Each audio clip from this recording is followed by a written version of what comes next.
Hey, welcome back to another episode of It's a Football Thing. As always, I'm your host, RJ, joined by my fellow co-host and champion mates, Rob the Red Devil, Scott the Gooner. We are back to recap some of the remaining matches that we didn't get to cover the other night because they weren't yet played. And of course, look ahead to the big action that's coming up and dabble a little bit into the latest and greatest in terms of the transfer happenings. Robbie, I'll go to you first because you're a happy Red Devil. I am very happy, mate. Flying high. Our 3 points collected for the end of the year. Hopefully, we can continue. The good times kept running from last year. 3-0, clean sheet. I was a bit worried about the back four, but mate, a great performance from the boys. Like I said, making me happy. And Rashford, mate, is absolutely flying this year as well under Eric Ten Hag.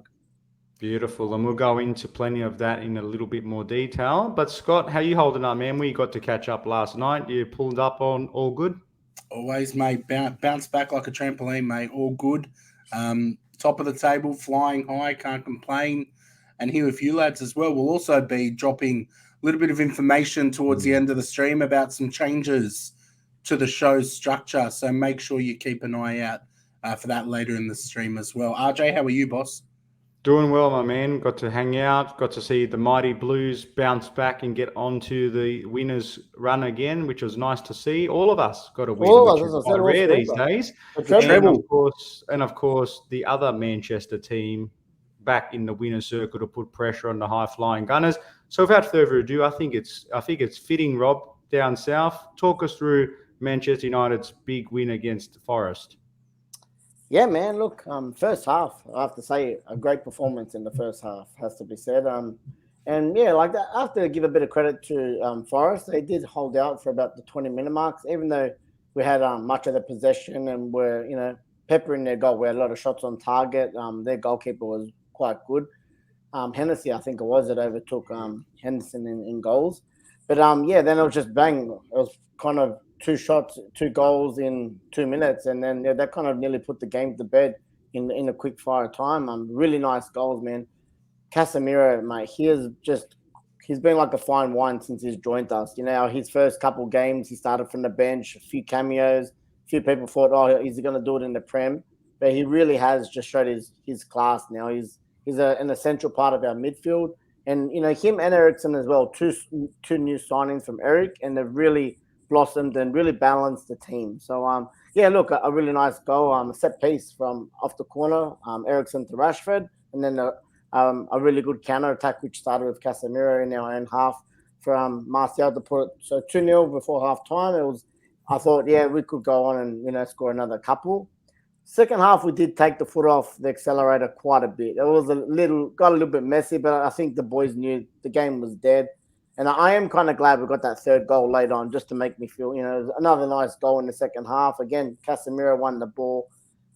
Quick transition, pass it to Fred, made it 3-0, done and dusted, 3 points at Old Trafford. So a really good performance from the boys. And it was nice to see, after the game looked dead, we got to make all our subs, people that normally sit on the bench got to have a few minutes and rested the boys for the next game, the starters. It's a nice luxury when you can give those players a bit of a rest. I mean, look, it's similar at all our clubs. You've had half the players at the World Cup who have been, playing hard, and then you've had some who have been training hard. So if you can give players a rest at any point in a busy season, particularly now where the fixtures stack up, why not? I was quite impressed again. Marcus Rashford, tell you what a player. He's really starting to show that potential. He ended the season before the break really well. Had a good World Cup, I thought, and now, again, coming out with a bang. Hopefully not too many, though, Robbie. We don't want him hitting too much form. RJ, did you catch this game? What did you make of it? I did, and Rob summed it up quite nicely. What I would say, though, is the writing was on the wall quite early in the match when Hennessy got quite lucky when the ball bounced off under his body, hit the post from I think it was Alanga's shot. And it was a great shot, fortunate save. But then I thought, after the first goal, which was terrifically executed, the second one, the move was nice.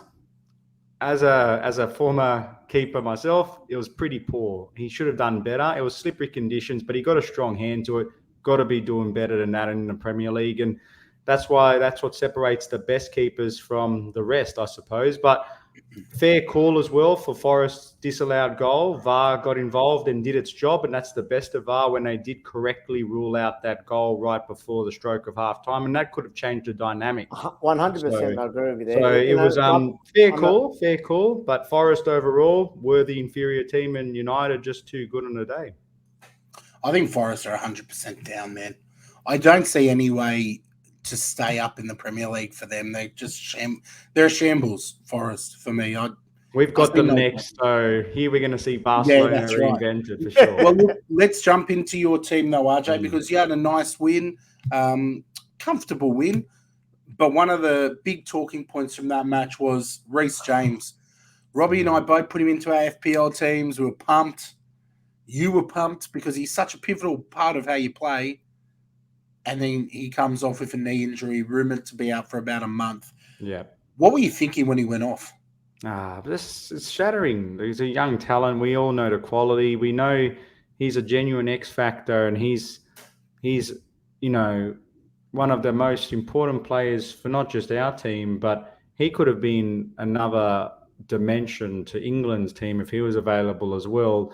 So to see him go down again, he's young, he can recover, but it's just Potter came out and said he was only meant to be playing 60, 65 minutes. He gets injured right before the 60th minute. So it's like a few more minutes, this might not even be an issue. So, look, there's a lot of debate about whether or not he's rushed in too soon or not. Ultimately, decisions are made based on what the management team think, what the physios think, what the doctors, what Potter thinks, James himself. But it's a month. It's not like he ruptured an ACL and it's 9 months like Breuer. So, look, it's heartbreaking, though. It's heartbreaking for me. I hope for him it's a recurring thing, because sometimes we say it's a month, but he's always how long was he out previously to this injury? Maybe it's a couple of months before as well. Yeah. And look, and that, I'm only saying that as a neutral because I'm a big fan of him and how he plays. Man, like we all love a goal scoring fullback. He gets goals, he gets assists, but sometimes, man, these young guys, once they pick up their first one and they have a few months here, they come back for a game, out for a month. Well, you see Wes Fofana, Rob. We bought Wes Fofana, and he had a big injury at Leicester. Yeah. He's already been injured for us. He's only young, but it's not a good trajectory. Yeah, it's not good at all. I didn't catch this game, RJ. You missed out, mate. I did notice my man Aubameyang on the bench till the 82nd minute. It's gone so wrong for him, hasn't it? Like he's not even breaking into a team that don't even have a striker, really. But you still managed to bang in some goals. There was some good offensive play from what you were telling me. Just what did you make very quickly, RJ, of the offense last night? Well, you talked about Aubameyang, and he came on and he didn't really contribute much in his cameo. But that's not an indictment on him. It's more of a compliment on Bournemouth to try and come back into the match, which gave us less opportunities to really hurt them. I think overall our attack was quite strong, but the classic old, we dominated, created plenty of chances, but just not clinical enough. We really should have scored another 2 or 3 more, if we're being honest. But Kai Havertz, that was one of his better games in recent memory. Scored it as a fairly straightforward tap in, but he slid it in and still had to put it past to get into the goal. Beautiful cross from Raheem Sterling. Great cross. But overall, his contribution was very effective because he had more of a free role rather than being just a pure number 9. For the second goal, we started from Kepa, from the back, but Kai Havertz received the ball at the halfway line, got Sterling involved. We ended up getting Mason Mount, Zakaria, and then Mason Mount from about 25 yards out, first time curled into the bottom corner. Beautiful, beautiful finish.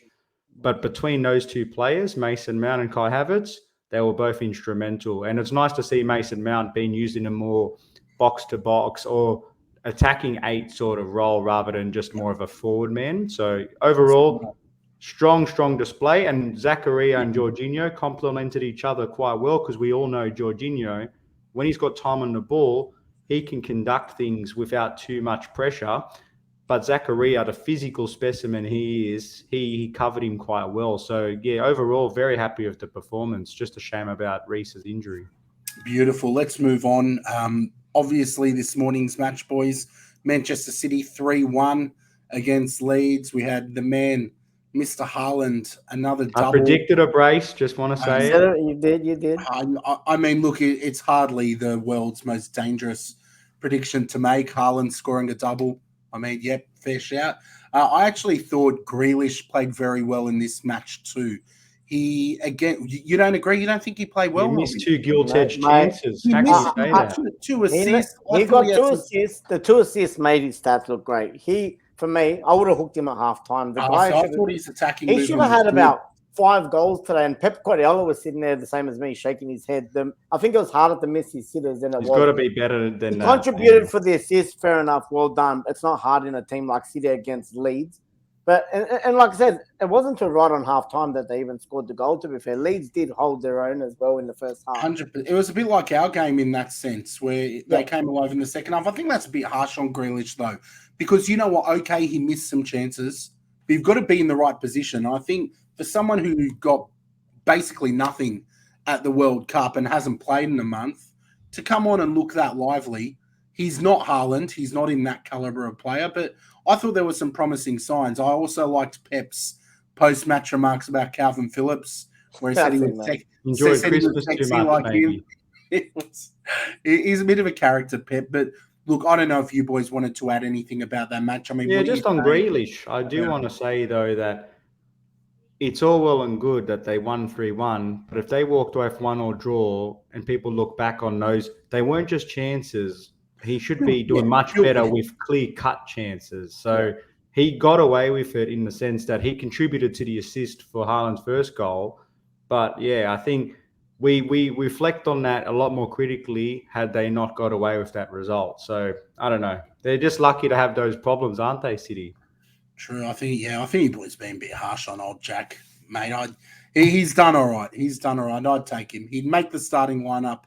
Hey, Rob, see, he's foreshadowing Arsenal's purchase. He'd make your starting lineups, not the completers. I'd take Martinelli over Grealish, mate. 100%, I would too. He wouldn't make our lineup. He'd make yours, though, without a doubt. Let's move on, boys. We've got some predictions that we've got to get to because we won't be back until after these matches. Of course, we'll talk about that a bit more later. But let's get straight into the predictions. I can't wait for these fixtures. I always love the New Year's Day fixture in particular. But we're kicking off with West Ham hosting Brentford. RJ, let's go.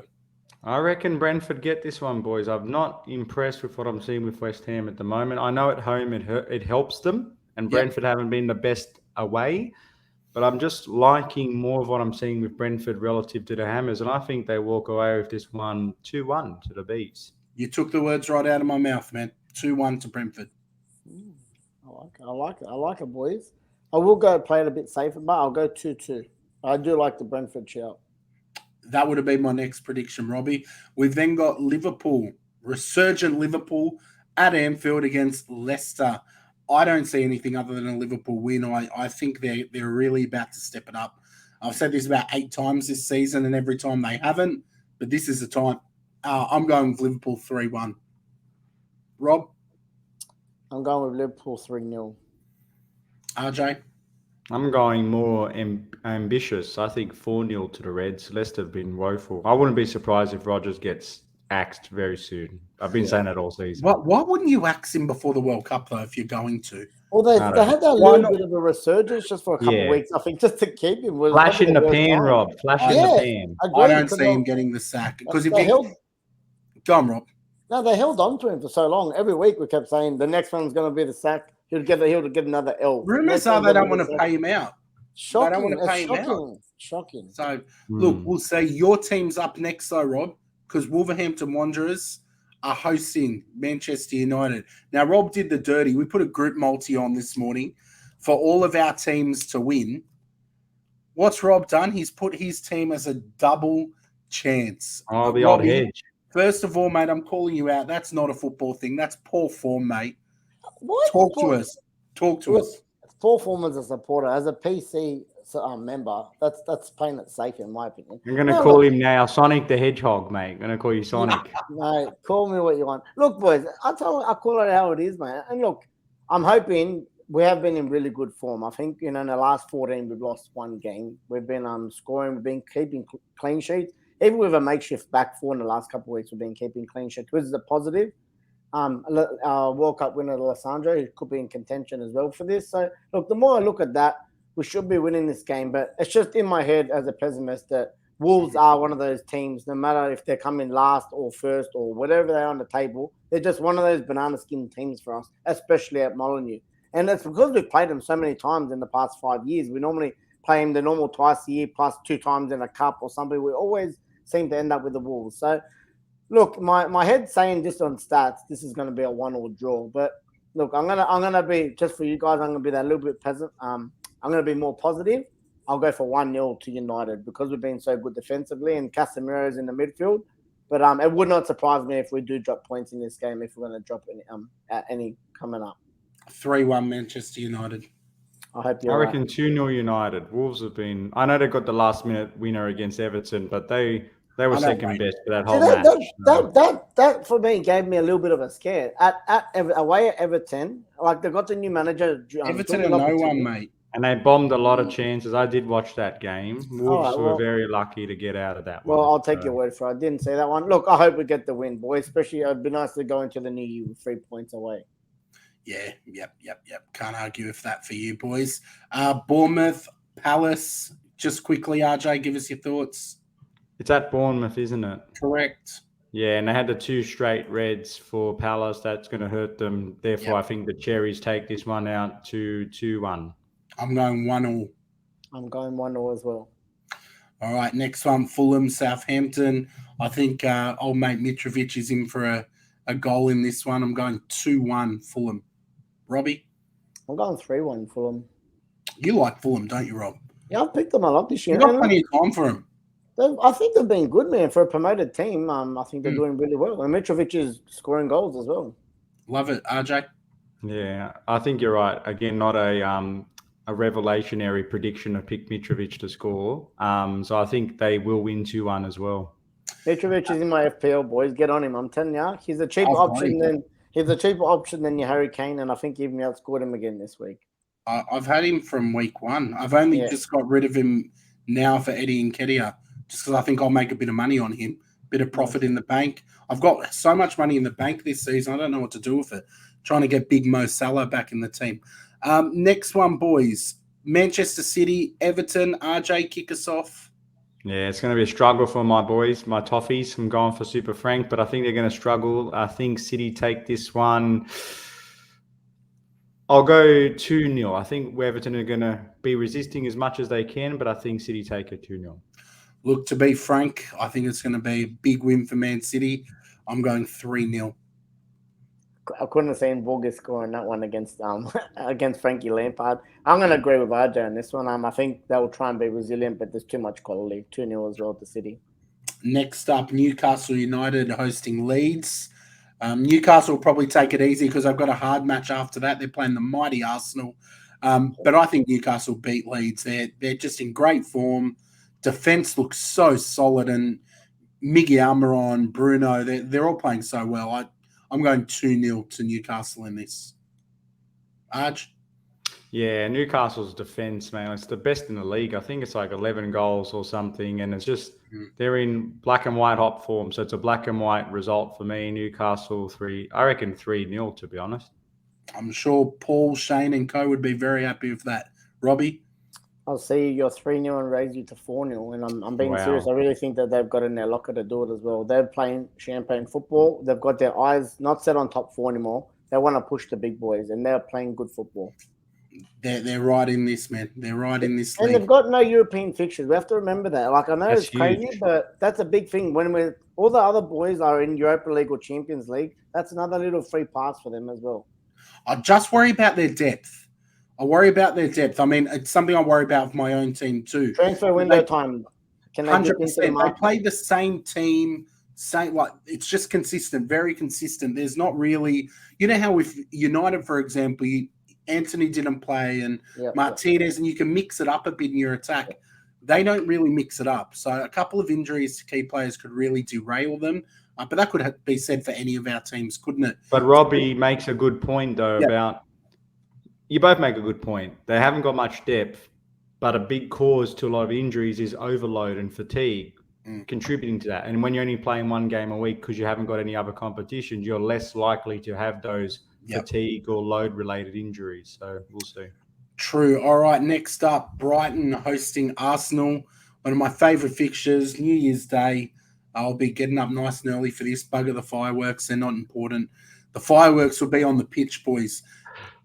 I'm confident that we'll beat Brighton. I shouldn't be confident because they're a very good team, but so are we.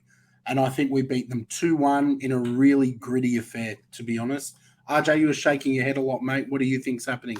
Mate, it's going to be a happy new year, but not for Arsenal. I think Brighton are going to be too bright for you boys. And I think it's going to be, I don't think it's a win, but I think it's going to be a disappointing 2 points drop for Arsenal. I can see this one being 1-1. It's at the Amex, isn't it? Correct. Yeah, 1-1 for me. All right. And Robbie? I'm going 2-1 to the Arsenal in this one. Again, I think this should actually be a really good game. I'll definitely, if it's not on the same time as us, I'll be tuning into this one. I think it's different time. It's on its own, so you'll be right. Because I know we're 11:30 just before the fireworks. So what time? We're 4:30 a.m. So beautiful. Then I'll be up. Tottenham, Aston Villa. I have a feeling this one's going to be a bit of a ball. They might cancel each other out. I'm expecting a 1-1 draw in this. I just think Spurs. They just need some kind of spark, and it's not happening. So 1-1 for me. Unai Emery to steal some points off him. Is this at Spurs home ground? Yeah. This is at Spurs, yeah. Yeah, look, I'm actually hoping for a good Eben. Hopefully he can help us out, because if we can get a win, we've got a game in hand and we actually jump Spurs. But I do think that Spurs need a win here at home. I'm going to go for a 1-0 to Spurs. Okay, 1-0 Spurs. I like that. What about you, RJ? Same outcome, different results. Spurs 2-1 for me. All right. And then we come to your team to finish the round. Nottingham Forest hosting Chelsea. Sorry, we do have one more after that. Forest, Chelsea, RJ? Yeah, I think based on how Forest played against United and how we played against Bournemouth, there's a lot to like, but Reece James was a massive part of why we were playing good that game. He wasn't the only one, because Mason Mount, Kai, Raheem Sterling all played very strong. So did Christian Pulisic, to be fair, for large parts. Should have had a penalty, didn't get it. I do expect us to win. Where's it at again, Scott? Just to double check. Forest.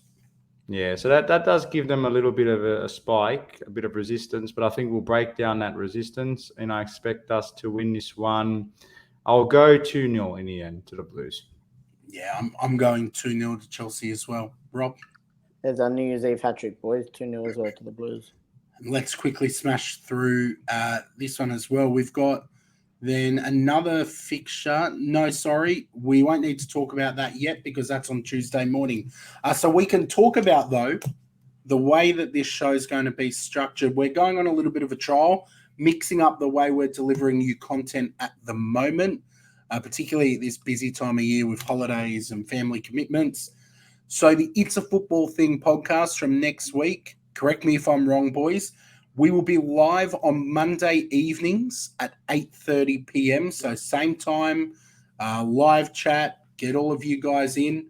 Then on that night, we're going to record a short form video that will drop on a Wednesday evening at 8:30 p.m. again. That'll be a debate, something topical, a five-a-side, some sort of challenge. And then we will drop another pre-recorded video on a Thursday night at 8:30 with predictions. So the quickfire predictions will come in their own video that we drop on a Thursday night. Wednesday nights, you'll get a little bit of a short form segment, and we'll be live every Monday night. Did I get that all right, boys? Sounds good to me, boys. Something fresh. Try it out. Look at any trial and error.